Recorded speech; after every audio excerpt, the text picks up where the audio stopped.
Thank you, Mr. Joe. Appreciate that. And yes, that man will make you a great cup of coffee. I love that Fiona mentioned David taking his clothes off in worship. If you've never been to church before, this is your first time, that sounds crazy.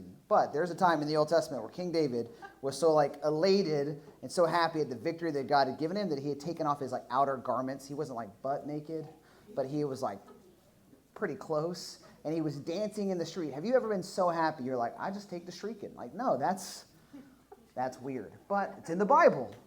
Listen, it's in the book. That's how it goes. So I'm glad you guys are all here. Welcome to Avenue Church. My name is Bert. I'm the pastor here. I'm happy that you're here. I'm also just generally happy right now because I feel like nature is healing. We're so close. I saw pumpkin spice stuff on the shelves. We're back, baby. We're back. I'm done with summer. Oh, my gosh. We were like, I love the summer. No, okay? I don't want to be sticky. I want to be spooky, okay? Leave me alone. So I haven't had my first pumpkin spice latte yet, but I will. It's coming soon. I can feel it in the air. You know what I'm saying? Maybe you don't. Maybe you don't like it. I don't care. I do. So anyway, I'm glad you guys are here. I'm excited for the fall. Summer's wrapping up. It's almost to a close here. All the students in here are angry about that because school starts in a couple of days. Too bad. So sad. I'm good. So I'm excited for this morning's sermon, and I do want to kind of set the groundwork before we get started, because what we're talking about today is that if you are new to church, or if you are new to this whole faith thing, amazing. We're so glad you're here. One of the things we say all the time at Avenue Church is that faith is like a pool party. Everybody gets invited to the pool party. And just because you're at the pool party, don't mean you got to swim. Okay? You don't got to jump in. You can just investigate. You can hang out. You can sit on the side of the pool. Maybe you got a bathing suit in the car and you're just tiptoeing around it. You're just still I don't know what I think about this whole thing. You're still invited to the pool party. Same way with faith. You don't know where you stand with God, but you're just going to test the waters. You're just going to hang out. You're going to stand around the pool and kind of go, I don't know. But just like at a pool party, the joy and the happiness comes when you hit that diving board and jump in with both feet. And the life that God has for you is on the other side of that diving board. Tweet that. I'm just saying. Okay? It's a really strange thing to say, but I don't care. I like it. That's what we talk about. So this week, we are in the book of Luke. We've been going through the book of Luke for a while now, the Gospel of Luke. For those of you guys who don't know, Luke was an ancient historian, a real person who lived at a real time, and he wrote down a concise, I don't say concise, it's 30 chapters long. He wrote down a very detailed account of the life of Jesus. That the life of Jesus was so powerful in the ancient world that all of these people started writing his life down. They started telling the story of Jesus. And Luke says, we got too many copies, there's too many stories. I want to make sure that we only talk about what really happened, the eyewitness accounts, and I'm going to write that down, and I'm going to give it to the governor of the region. It's going to be an official document. And then the church picked up that document and was like, great, this is the Gospel of Luke. And now here we are reading it 2,000 years later, which is so amazing because it is an authentic historical document. Even non-Christians will look at the Gospel of Luke as a source of ancient historical data.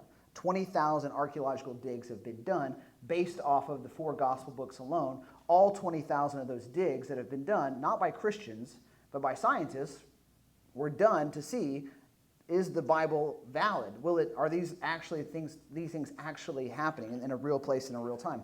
And all 20,000, that's great numbers. That's amazing numbers, matched what the book of Luke talks about. So we're in chapter 9. And last week, we talked about a very, very important topic, the most important topic. We talked about your response to Jesus and who you say Jesus is. And that if you're the kind of person who says, okay, I don't know where I stand with Jesus. Maybe he's a good teacher. Maybe he's a religious dude and he says nice things and he makes me feel good. There are a million different answers and thoughts on who we think Jesus is.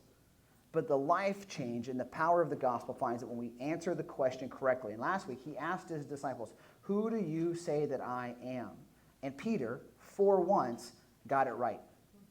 Not a great track record for our boy Peter. But Peter answers correctly when he says, you are the Messiah. And so that confession is going to lead us into this passage. Now, this is the caveat that I want us to start with, because this passage is different. It's got an element to it that I think in our modern culture, in our modern investigative minds and reason-based minds, we kind of look at a passage like this and go, oh, that's supernatural, and then we dismiss it. And the life and the story of Jesus is he's miracles after miracles. He has control over the natural world. He does things that are outside of the realms of our reality. He brings people back from the dead. He has control over life and death. He can heal. He can take sickness away. He can take blindness away. He can walk on water.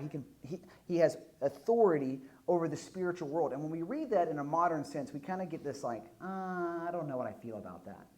And there's this weird mentality called Gnosticism that drives that. And our society has really adopted that. In fact, today we have kind of two mindsets when it comes to this.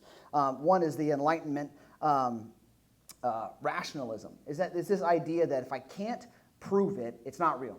It has to be tested. It's got to be true. It's got to be empirically true. And therefore, if there's a supernatural thing in the Bible, I reject that.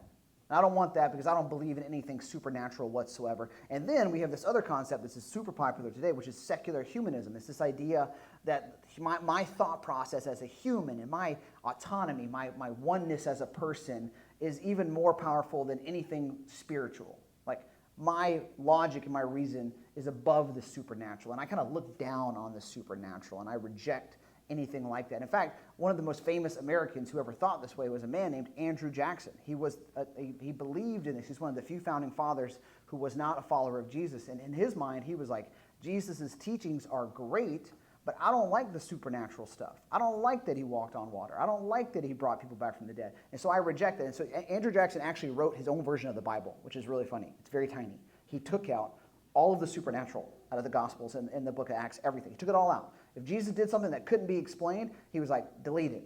And what you found was, it was short. Because Jesus has, as God himself, had full authority over the real world. And so when we read passages like what we're going to read today, it seems like, oh, well, this is probably just some mythology, or this is the ancient people looking at that and going, well, that doesn't make sense to me today, and I can't explain that, so this must not be real. And I want to tell you guys, what happens today in this passage is as real, as they would say, as a donut. I don't understand that phrase, but that's a very common phrase. Real as a donut. I don't get that, but it's real. Whatever. You guys are like, is it? Let's hit the next slide as we move towards our passage. But so these are the two thought processes that are very common today in the secular world in terms of supernatural, in terms of these kinds of things like this. My guy.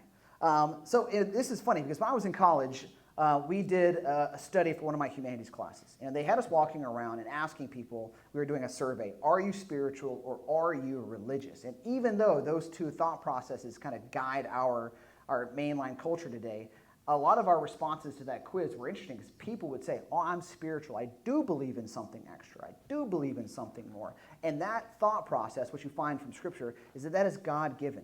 In fact, the Word tells us that eternity has been placed into the hearts of man. That we crave meaning. We crave belonging. We crave something extra, something more. Like we say, oh, I only believe in what I can see, but yet something deep inside me wants more than what I can see. Not like I only believe in the tangible things, but yet somehow the tangible things aren't satisfying me. The money, the job, the prestige, those things aren't satisfying me, but even though I don't necessarily believe... So there is a supernatural element running throughout the entire Bible. And not supernatural in this terms of like the boogeyman. Supernatural in the fact that it is above the natural order. In fact, in supernatural, we get that from the Latin supra, which means the status above, the level above the natural world. That's a better way of thinking about that. Every single human heart is looking for more. I think that's a universal experience. We've all felt like something's not right. Like when you go to bed and you lay down and you look at the ceiling and you're like, I don't like the way this feels. Something's missing in my life. That's how every single heart feels. We crave meaning. But here is the stark truth, and this is the encouraging truth, is that meaning that you are searching for, the supra, the next level above, is only found in Jesus. He was more than just a good teacher. He was more than just a nice man.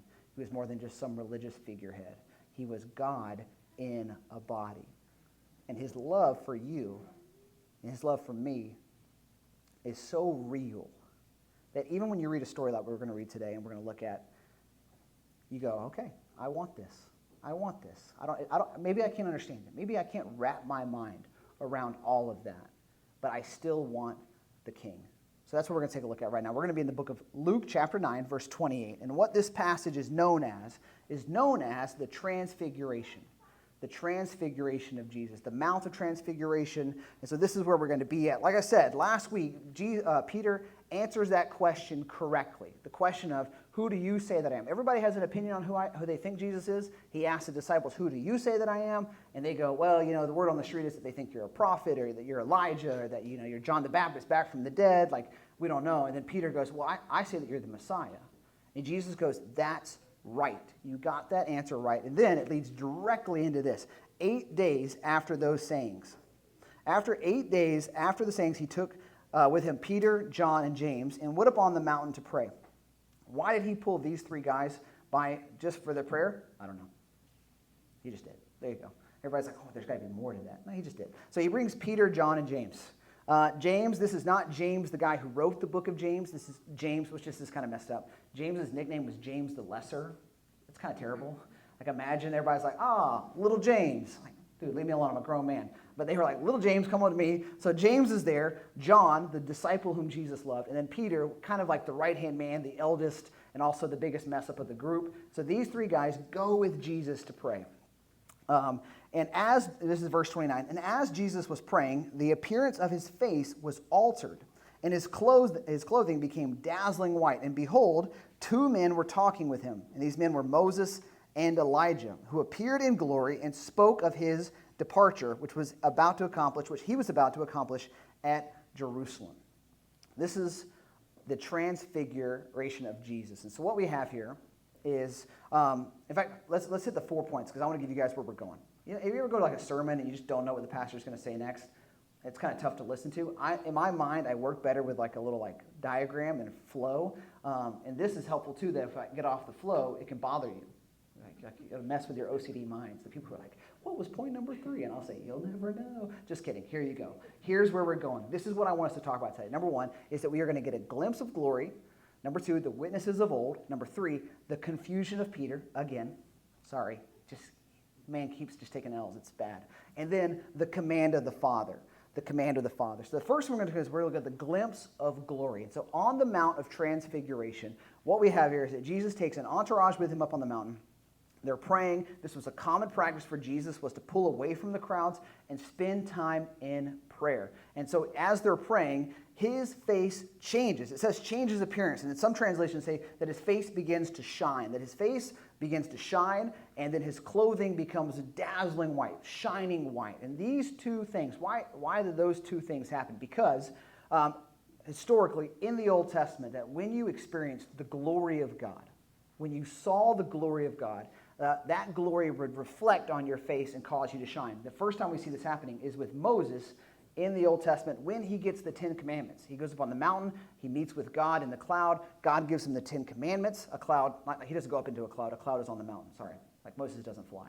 Sorry, I said that in a weird way. Moses goes up the mountain, the cloud of God is on the mountain with him, he gives him the 10 Commandments. And then Moses comes down, doesn't think anything about it, but since he's been in the presence of God, his face is full of glory and it shines. And the people are like, hey, yo, like he comes down the hill like shining in the night, and it freaks everybody out. And he actually wears a cloth over his face to keep them from freaking out. And what does that mean, that his face shines with the glory of God? And I think glory is a very churchy word that if you've been in church before, you're like, oh, yes, glory. And then somebody's like, explain it. And you go, no, I cannot do that. Having a 6-year-old has really challenged my theology, because he'll be like, what does that mean? And I'm like, how do I explain this to a 6-year-old? It was so funny. Last night we were sitting at the table talking about church today, and I was like, I'm talking through the sermon with him and Lindsay, and I was like, I'm trying to figure out how I want to get my order down. I'm not really sure on this. And he was like, here's what you do, Daddy. Tell everybody God made a way. And then fireworks. Hit it. I'm just Joshua. I was like, that's not a bad idea, my guy. I love that. So how do you explain glory? What is the glory of God? We say that, we sing about it. Yes, glory, glory, hallelujah. But what does it actually mean? And some of you guys, my personal story is that I didn't come to faith until I was 11, but we went to church culturally a lot. And I felt like when I finally started going to church seriously, all of my friends who were the same age as me had been there longer than me, and they knew all the churchy words. And so at church, when they talked about stuff like glory, I'd be like, yes, I am also on board. And my friends would know what it meant, and I just was pretending. Fun fact, they were also pretending too. We just didn't know what we were doing. So what is the glory of God? And in a simple way to explain it, it's hard to explain it simply, but what it means is it's the power and the identity of God revealed.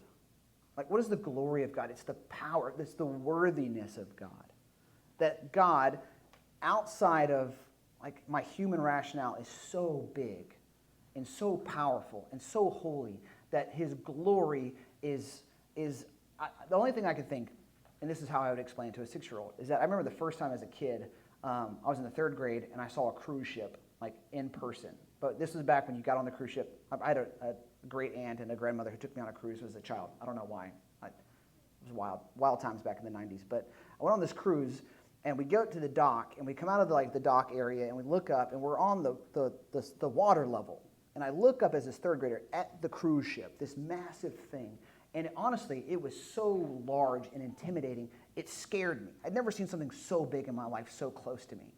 And the glory of God is so big and so powerful that when we experience the glory of God, the power of that is like, the awe of that just shocks us to our core. And so Jesus, in this moment, reveals to these 3 disciples his glory for a snapshot.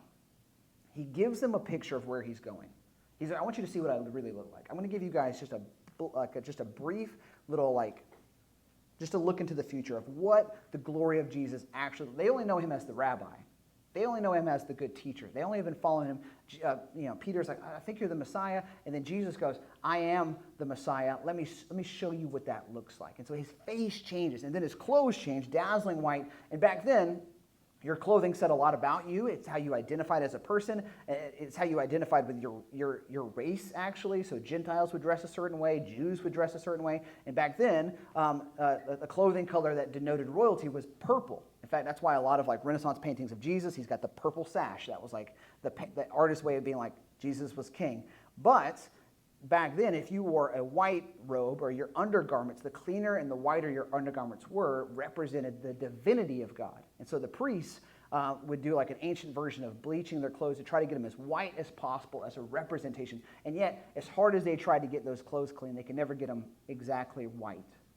And Jesus, in this moment, it says that his clothes become pure white.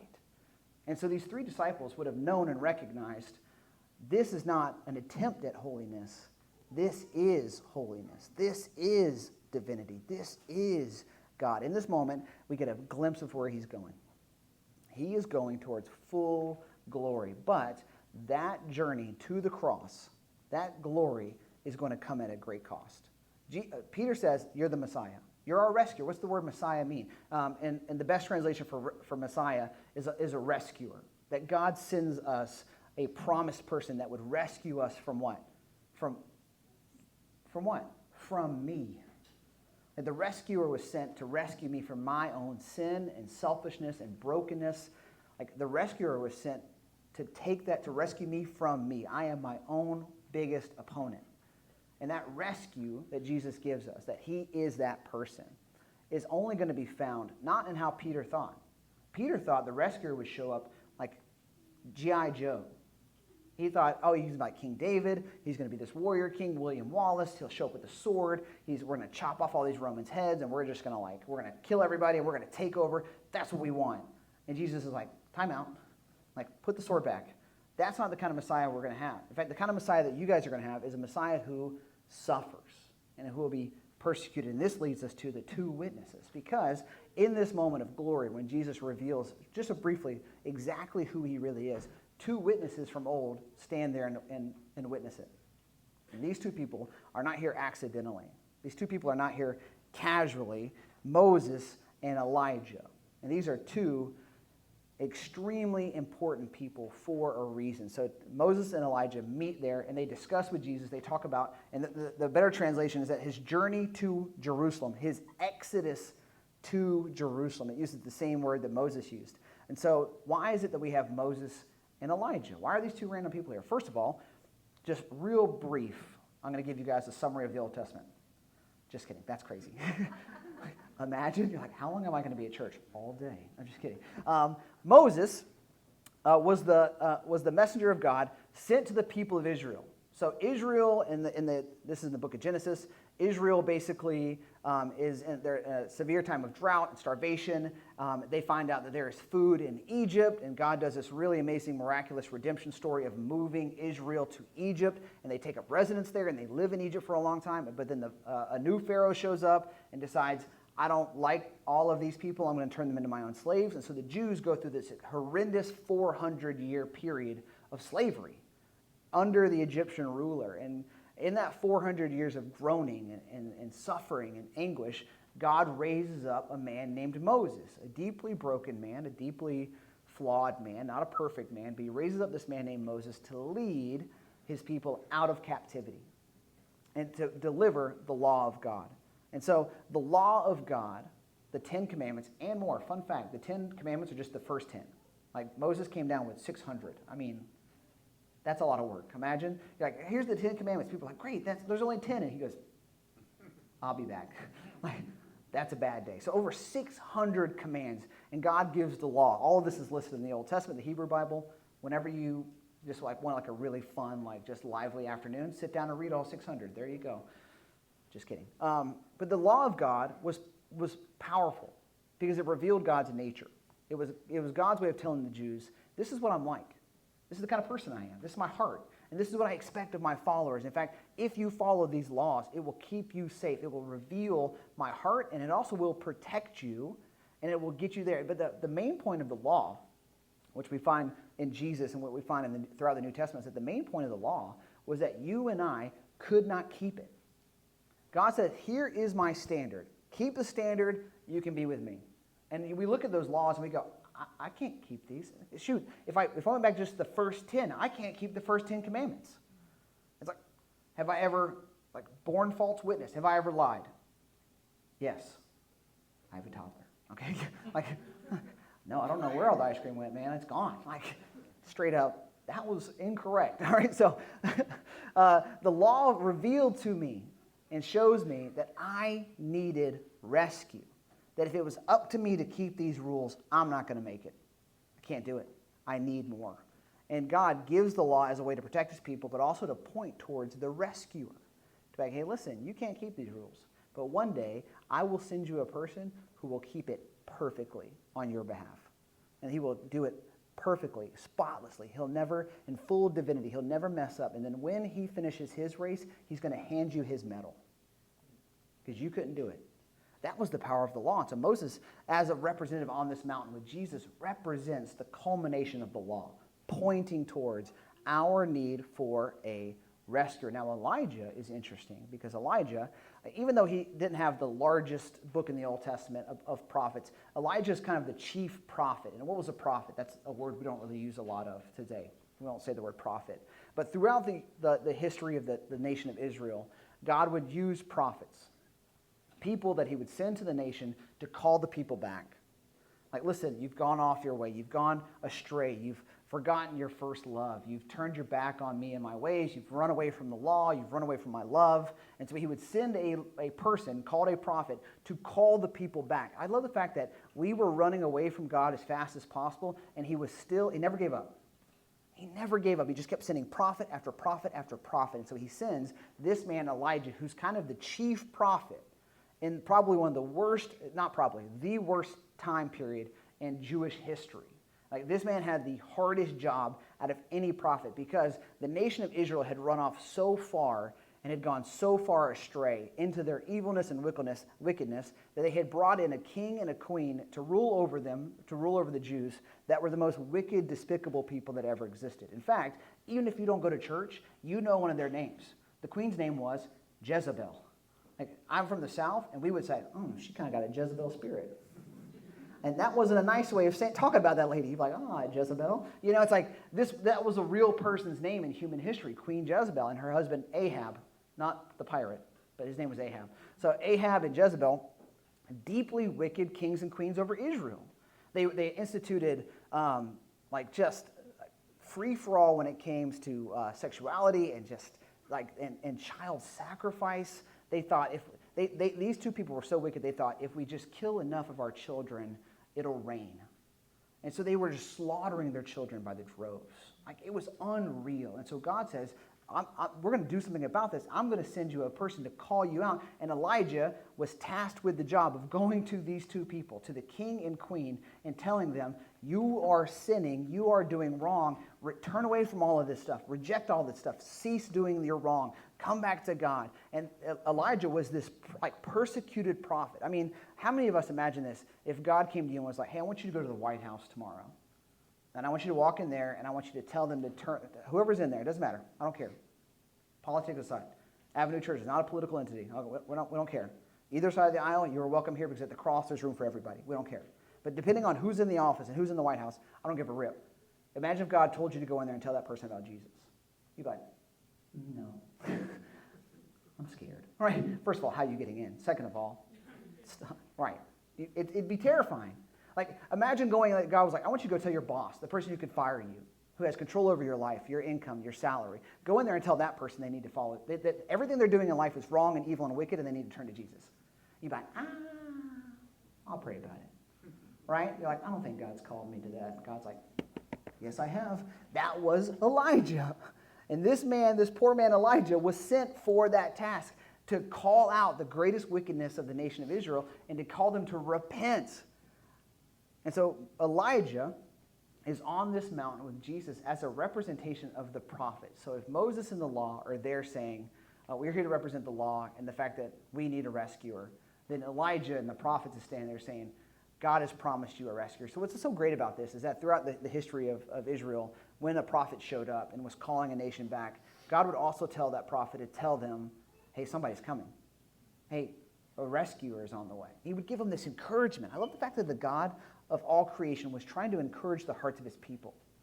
Like, he's trying to build you up. I think that's why it's so powerful in the New Testament. It talks about the fact that let no unwholesome speak come out of our mouths when we're talking to each other. We should be building one another up. Why? Because the Father is building you up. He's building up your heart. And so as he was sending these prophets to call people back to Israel, or call people back to God, he was calling Israel back to God. At the same time, he would tell them, hey, the rescuer's on the way.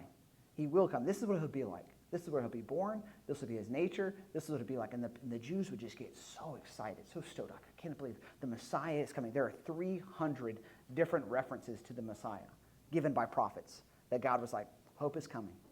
Hope is on the way. Life is on the way. There is a second chance for you. Like, the rescuer is on the way. And so in this moment of Jesus revealing his glory for a brief snapshot, he's showing his disciples, this is who I really am. And who's with me is the law and the prophets. What these two men spent their lives pointing to is here. The rescuer is here. He's here with you here and now. Now, let's pick it up and keep moving on. So, in verse 31, these two men appeared in glory, and they spoke of Jesus' departure, which he was about to accomplish at Jerusalem. This part is great. Let's talk about Peter. I love Peter so much. To my core, I love Peter, because when I read the New Testament and I read the disciples, I go, dang it, that's me. Like, this was me. A man who was following Jesus, but was getting it wrong 90% of the time. was just trying his best, and just a blue-collar dude who was messing up on a regular basis. So in this moment, Peter and John and James are witnessing this. They get to see what Jesus really looks like. They get a brief moment of there is God himself. There is Jesus right there, and he's standing there with Moses and Elijah. They knew that it was Moses and Elijah. They're witnessing this, and Peter goes, I got some things to say. Imagine standing there in the presence of God and be like, I would like to talk now. That was Peter. You ever been in like an awkward silence? You ever had a friend who just can't stand silences, and they're like, I'm just going to say stuff because I don't like it being quiet in here. No, just let me be quiet. Leave me alone, okay? That was Peter. And if you don't have that friend, you're like, I don't know anybody like that. I don't have any friends like Peter. Guess what? It's you, my friend. You're your friend's Peter. I'm mine. If you're friends with me, I'm your Peter. I'm just saying. Peter says, Master, as they were getting ready to leave, as Moses and Elijah were getting ready to leave, Peter calls out to Jesus, hey, Master, it is good that these people are here. Let us build 3 tents, one for you, one for Moses, and one for Elijah. Not knowing what he was saying. This is so funny to me, that to witness the glory of God, and what Peter does is the same thing that you and I do. He has this amazing mountaintop experience. Literally, he's having a mountaintop experience. He is seeing the full glory of God. And what does he do? He says, let's stay here. And when it says, let us set up tents, when you hear that, you kind of think camping in our regards, like, oh, No. But for them, the word tent is a really amazing word that I love so much in the original language. Don't worry, I'm not going to get into that. But it's a really amazing word. Actually, we will. I'm sorry. Too bad. It's called meno, M-E-N-O. It means to tabernacle with. It means to set up shop. So when they would set up a tent, it wasn't just like, okay, we're going to set up this tent and go camping. They would set up this, and they still have them today. It's called a Bedouin tent. They would set up this tent structure, and they would reside there, and it was where their community was. It's where they lived, and they were a nomadic people, but when they put that tent up, that was home. And when the tent was up, that's where they stayed. And that was what Peter says. He goes, let's build 3 of these jokers and stay here. Let's not leave. I don't want to come down off this mountain. You're talking about the fact that you have to make a journey to Jerusalem. You told us last week that you were going to suffer and die and be killed. And let's just stay here. We've got a great thing going for us. Why don't we just hit cruise control and coast? Let me just keep you to myself. This is what we talked about last week, that my faith is not private. And what Peter does in this moment is he tries to keep it very private. He wants it to himself. He said, why don't we just stay here in this moment? I don't want to leave. And then he falsely, incorrectly thinks that these 3 men are equals. He said, let's build 3 tents, one for each of you guys. I mean, we have the law, we have the prophets, and we've got you, Jesus, our rabbi and our leader, who's the Messiah. You're the rescuer of Israel. Like the 3 of you guys are the same. And Peter drops the ball with that because Jesus is not on the same level as the law. He's not on the same level of the prophets. These things were pointing at him. This is like taking a snapshot Polaroid of a landscape scene and being like, look how beautiful. This is actually the Rocky Mountains. Like, this is really it. Like, if you've seen this little snapshot, you saw the Rocky Mountains. Like, no. I want to see the real deal. Like, it's just an image. It's just pointing towards that. What's the real deal here? And so Peter gets this wrong, and I love this. As he was saying these things, a cloud came up and overshadowed them, and they were terrified. They were afraid as they entered that cloud. Same kind of situation that Moses experienced. And a voice came out of the cloud saying that this is my son, my chosen one. Listen to him. And when the voice had spoken, Jesus was found alone, and they kept silent and told no one in those days anything of what they had seen. I love this so much because God interrupts Peter. It says, while he was saying these things, Peter's like, let's make a tent, one for you, one for Moses, and God's like, hey man, I'm going to stop you right there. Like, you're doing great. We all love you. You're awesome. Just like, please. So God interrupts Peter in this moment. Why? Because Peter is saying, Jesus is the same as the law and the prophets. He's equal with these people. And God says, no. You got this wrong. He goes, this is my son. This is not just a new prophet. This is not just a new teacher. This is not just your version of the Messiah. Peter's version of the Messiah was a warrior. He goes, you're wrong. He goes, this is my son. God, in this moment, we get the command of the Father. Point number 4. The command of the Father is that God says, no. Let me tell you exactly who this man is. He's my son, my chosen one, and you should listen to him. He restores the identity of Jesus in Peter's mind. He's like, no, you need to get this right. He interrupts to declare that Jesus is not equal, but instead that his own son that God chose and ordained and set forth to rescue his people. And this is what I talk about all the time. Because who is Jesus to you? Like, who is he to you? That question is so vitally important. Because if he is just, I think he's a nice guy. I think he's like a good religious teacher. I think that's this or that. There's no power in that. There's no life change in that. The life change is that when you, in your own heart and with your own mouth, you confess and believe and say, I think that Jesus was exactly who he said he was. And the exact person who God said he was. So God speaks audibly in this moment in a supernatural way, in a next level way, and says, this is my son, chosen for the task. Listen to him. And so often, especially today, we look to Jesus to rescue us, but not to lead us. I want a savior. I don't want a king. I want you to take away my bad stuff. I want you to take away my shame. I want you to take away my sin, but I'm not going to live like I know you. Don't touch that. God, my finances aren't going to show that I know you, Jesus. My time is not going to show that I love you, Jesus. Don't touch those things. Leave those things alone. In fact, I don't even want you to touch my sins, Jesus. I just want to be saved so I don't go to hell. I don't want to go to the bad place, but I don't want you to be the king of my life. And that is such an incorrect, false view of Jesus that will not change anything in your life. You can go to church every day, every Sunday. Every time we open these doors, you can walk in here and be in here, and you'll never experience the life-changing Jesus until you see Jesus for who he actually is. I love so much what C.S. Lewis, a very famous historian, wrote about this. He also wrote a small novel, but he wrote a lot about Jesus. He was a British man who came to faith, and he had this amazing treaty, this three-part thing of who Jesus was, and that there are only three responses to Jesus.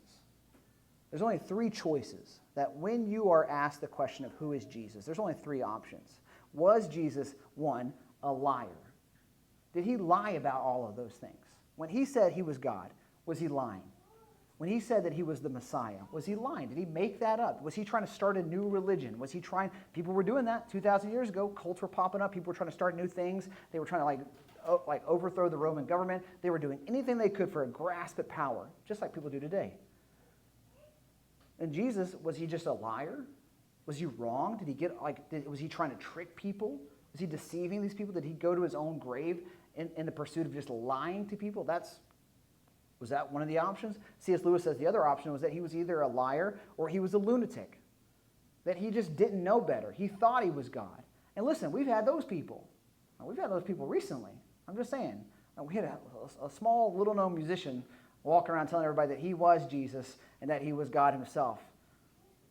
Poor Kanye. Just a broken man. We've had people recently be like, oh, I think I'm God. And we look at those people and we go, okay, that person's a little cuckoo for Cocoa Puffs. That person's loony. And C.S. Lewis said, if Jesus was, he either lied about who he was or he believed it and just was wrong and just was out of his mind. But then people look at his writings and his teachings, especially the Sermon on the Mount, Matthew 5, 6, 7, and leading up 5, 6, and 7, is considered one of the greatest pieces of human literature in existence. That even non-Christians will look at the function and the form of the Sermon on the Mount and be like, this is so advanced. Because the Sermon on the Mount set the basis for Western civilization.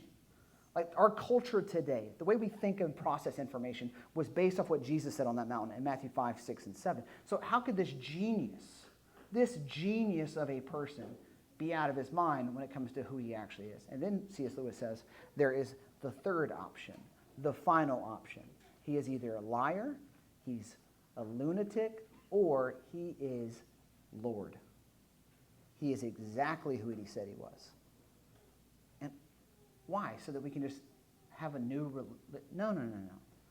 So that I can be restored to the Father. That God, in his infinite love for you, in his love for you, knowing your name, knowing exactly who you were before you were born, loved you and adored you and put you part of his plan to rescue you. He's Lord. And that's the response. And in this moment, Jesus reveals, this is who I am. I am Lord. And God says, listen to him. Do you just want a little genie in a bottle God who fixes your problems? Or do you want the Lord of Lords? Are you going to listen to Jesus? Does your life look like you listen to Jesus? He says, this is my son, my chosen one. Listen to him. My friends, have you listened to Jesus? Have you listened to Jesus with your career? Have you listened to Jesus in how you treat your spouse? Have you listened to Jesus in how you treat your children, how you live your life? Are you listening to Jesus right now? Or are you just kind of doing the churchy thing? Like I said, pool party, you're welcome here. Wherever you are on that phase, wherever you are on that, you're welcome in this place. Grab a bagel. You've got a place here. But the life change that you were looking for, that your heart is craving deep down at its core, when you are by yourself, when the lights go off and it's just you by yourself, that thing that's wrong, that thing that's missing and broken, is the fact that the King of Kings wants to restore you. And he offers it to you. So here's my question, last slide, very last one, and then we're done.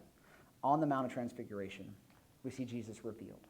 We see that he is the rescuer. He was the one that the law was pointing to, and he was that promise that God made that he would do something about our brokenness. He was not going to leave us in our sin. He frees me from this impossible task of trying to be good enough. Oh my gosh. Imagine if we just I'm just going to follow the law. If I could just follow the rules good enough, God will like me. That is tough. It's impossible. This idea of trying to be good enough. Have you ever been where you're like, I'm just trying to be good enough for this person that I'm in a relationship. I just want to be good enough. And God says, no. That's not how it's going to work with me and you. I don't want you to feel that pressure of trying to be good enough. And then I don't want you to feel like you're never going to make it out of this. God says the promise is that I was good enough for you. I was perfect for you. This is the encouragement. And my question that I'm going to end us with, and we're going to close out with this, is where in your life do you need to listen to Jesus today? Which part? Because I would say all sources of contention and stress and anxiety in our lives are parts of our lives that we haven't given to Christ, that Jesus is not in charge of. Stress with money, it's probably because he's not in control of my finances. Stress at work, it's because I'm not teaching the gospel. I'm not living the gospel to my coworkers. Every source of anxiety and contention is because I'm not listening to what Christ has to say in that moment. And my prayer for us as a church would be that we'd be a people defined solely by this, defined as people who listen to Jesus. If he said it, I'll believe it.